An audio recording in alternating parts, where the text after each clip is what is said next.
فے کے بارے میں میرا حکم ہے نا کہ اللہ کا حصہ ہے، اللہ کے رسول کا حق ہے، مسافروں کا، مسکینوں کا، یتیموں کا، غریبوں کا، ان کا حق ہے، تو اس کی وجہ بھی یہ ہے کہ تاکہ مال صرف چند بڑے خاندانوں میں نہ رہے، چند مالدار لوگوں میں نہ رہے، بلکہ غریبوں تک کیا ہو جائے اس کی تقسیم، اس کا فلو جو ہے وہ اینڈ تک پہنچے، تیل تک پہنچے اس کا فلو، یہ ہمارا مقصد ہے کہ بڑے لوگوں میں نہ رہے۔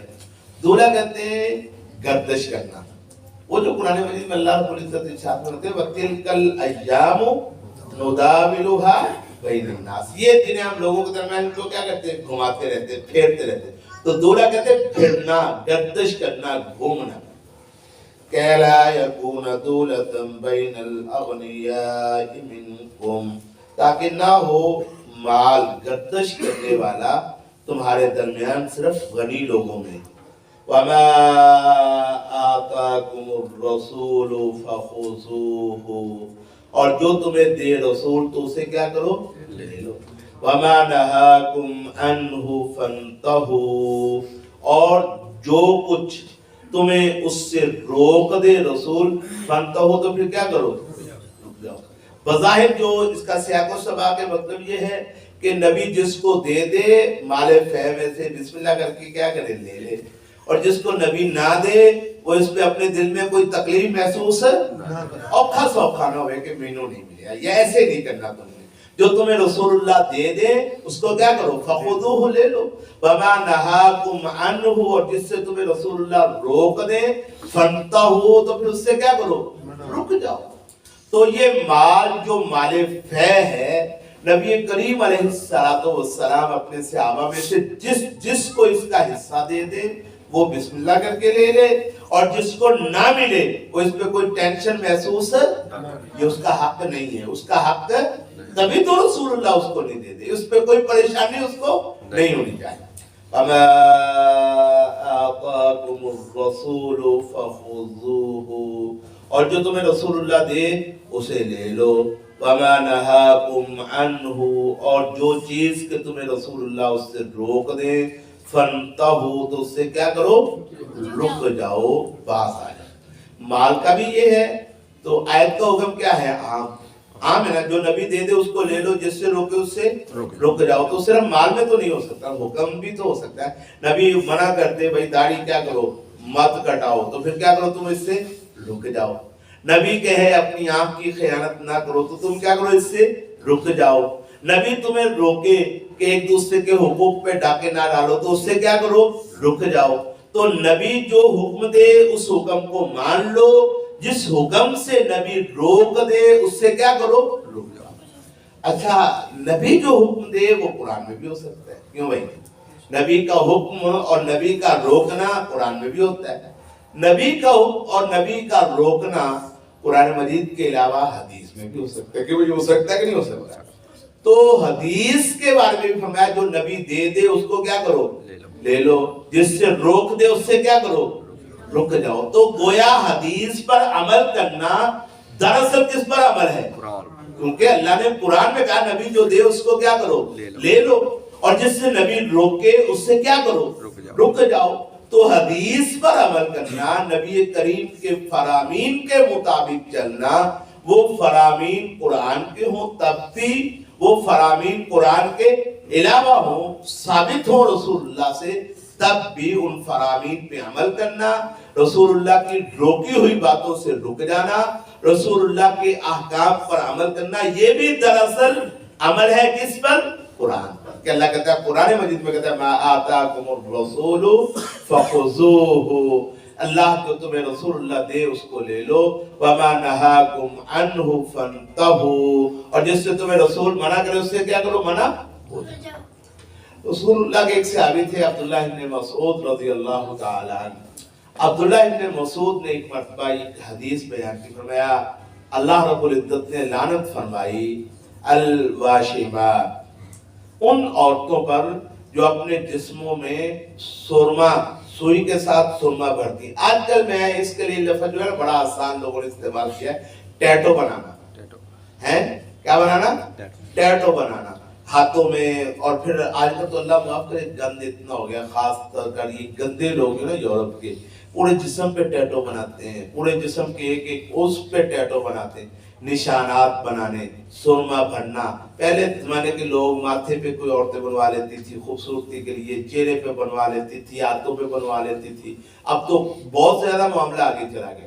تو یہ سرما ہوتا ہے نا، جو سرما، اس کو سوئی کے ساتھ سوراخ کیے جاتے ہیں بدن میں، اعضاء میں، اور سوراخ کر کے ان سوراخوں میں سرمے کی کیا کی جاتی ہے، مقدار بھری جاتی ہے، پھر وہ زخم درست ہو جاتے ہیں، اور وہ ہمیشہ ہمیشہ کے لیے جسم پر کیا بن جاتا ہے، اس کا نشان بن جاتا ہے۔ اس نشان کے ساتھ لوگ تصویریں بھی بناتے تھے، اس نشانات کے ساتھ لوگ نام بھی لکھتے تھے۔ رسول اللہ صلی اللہ علیہ وسلم نے یہ بنانے والیاں اور جن کے لیے بنایا جائے، جن کے جسم پر بنایا جائے ان پر بھی لعنت فرمائی، اور جو بناتی ہیں، جو یہ کام کرتے ہیں، ان پر بھی نبی کریم نے کیا فرمائی، لعنت فرمائی۔ تو عبداللہ ابن مسعود رضی اللہ تعالیٰ عنہ نے یہ صحیح مسلم کی روایت فرمایا کہ اللہ تبارک و تعالیٰ نے یہ جو سرمے کے ساتھ جسم پہ نشان بناتی ہیں ان پر بھی لعنت فرمائی، اور جن کے جسموں پر بنائے جاتے ہیں ان پر بھی کیا فرمائی، اور وہ جو المتنمسات، اسی طرح المتفلجات، متنمسات یہ جو ابرو ہوتے ہیں نا، بھویں، ان کو ترتیب کے ساتھ بنانا۔ عورتوں میں یہ بھی آج کل بھی عام ہے، یہ عورتیں اپنے ابروؤں کو کیا کرتی ہیں، بڑی ترتیب کے ساتھ سیدھا کر کے لائن لگاتی ہیں، اور پھر اس کو کیا کرتی ہے، زائد اکھاڑ دیتی ہے اور بڑی ترتیب شاندار بناتی ہے۔ تو میں ایسی عورتوں پر بھی اللہ نے کیا فرمائی، لعنت فرمائی۔ پھر ایسی عورتوں پر بھی اللہ نے لعنت فرمائی جو اپنے دانت، ایک دانت میں خرابی ہے تو اس کا علاج کروایا جائے، ٹوٹا ہوا ہے تو اس کی جگہ پہ، یہ جائز ہے، ایک دانتوں کے درمیان رگڑا جائے، کیا کیا جائے، رگڑا جائے، تاکہ دانتوں کے درمیان فاصلہ پیدا ہو جائے، وہ فاصلہ دیکھنے میں کیا لگتا ہے، خوبصورت لگتا ہے۔ تو المتفلجات اس کو کہتے ہیں۔ نبی کریم علیہ السلام نے دانتوں کے درمیان فاصلہ پیدا کرنے والی عورتیں مصنوعی طور پر، اسی طرح اپنے ابرو بنانے والی عورتیں مصنوعی طور پر، اور اسی طرح اپنے جسموں میں سرما بھروانے والی اور بھرنے والی عورتوں پر کیا فرمائی، لعنت۔ تو عبداللہ ابن مسعود رضی اللہ تعالیٰ عنہ نے کسی خطبے میں یا کسی وعظ میں یہ فرمایا کہ اللہ نے ایسی عورتوں پر لعنت فرمائی۔ تو ایک عورت تھی ام یعقوب، یعقوب، اس کو یہ اطلاع ملی کہ عبداللہ ابن مسعود یہ کہہ رہے ہیں کہ ایسی عورتوں پر اللہ کیا کرتا ہے، لعنت فرماتا ہے۔ تو اس نے کہا عبداللہ تو ایسی عورتوں پر لعنت کرتا ہے؟ تو حضرت عبداللہ ابن مسعود رضی اللہ تعالیٰ عنہ نے ارشاد فرمایا، میں ان پر لعنت کیوں نہ کروں جن پر اللہ نے لعنت کی ہے اور جن پر اللہ کے رسول نے لعنت کی ہے۔ تو ام یعقوب کہنے لگی کہ یہ جو دو گتوں کے درمیان اور دو صفوں کے درمیان قرآن ہے نا سارا، میں بھی قرآن پڑھنے والی ہوں، میں نے سارا قرآن پڑھا ہے، میں نے سارا قرآن پڑھا ہے، اس سارے قرآن میں میں نے کوئی آیت نظر نہیں آئی جس آیت میں اللہ نے ان عورتوں پر لعنت کی ہو۔ تو میں نے تو سارا قرآن پڑھا ہے، اس قرآن مجید میں تو مجھے کہیں نظر نہیں آیا کہ اللہ نے ان عورتوں میں لعنت، تو کہتا ہے اللہ لعنت کرتا ہے۔ تو حضرت ابن مسعود رضی اللہ تعالی عنہ ارشاد فرمانے لگے، لو قرأتیہ، بی بی تو نے دھیان سے پڑھائی نہیں ہے، اگر تو توجہ کے ساتھ قرآن مجید کو پڑھتی لوجدتیہ، تو یہ حکم اللہ کا قرآن میں تجھے مل جاتا۔ اس نے کہا کیسے، میں نے تو پڑھا ہے۔ کہا اللہ نے قرآن مجید میں نہیں فرمایا ما آتاکم الرسول فخذوہ، جو تمہیں اللہ عطا فرمائے، جو رسول اللہ دے اس کو کیا کرو، لے لو، وما نہاکم عنہ فانتہوا، اور جس سے تمہیں نبی روکے اس سے کیا کرو، رک جاؤ۔ تو نبی نے اس پہ لعنت فرمائی تو اللہ نے کہا جو نبی لعنت کرے وہ میری لعنت ہے، جس سے روکے وہ گویا میں روک رہا ہوں، اس سے رک جاؤ۔ تو یہ رسول اللہ کی لعنت اپنی طرف سے نہیں تھی، کس کی طرف سے تھی، اللہ۔ اچھا جب عورت لاجواب ہوگی تو اس نے ایک نئی بات کی، جیسے آج کل بھی ہمارے لوگ کرتے ہیں نا، کچھ لوگ جب لاجواب ہونے تو پھر کہ واہ مولوی نے اپنے گھر سارا کچھ چاہتا ہے سانو روک دینے، کیوں کہتے کہ نہیں کہتے ہیں؟ یہ بات بڑی کی جاتی ہے۔ آپ کسی گاڑی میں بیٹھ کے نا وہ بند کروا نا، یار بند کر دے گانے، ٹیلی ویژن بند کر دے، وی سی آر بند کر دے، کہ واہ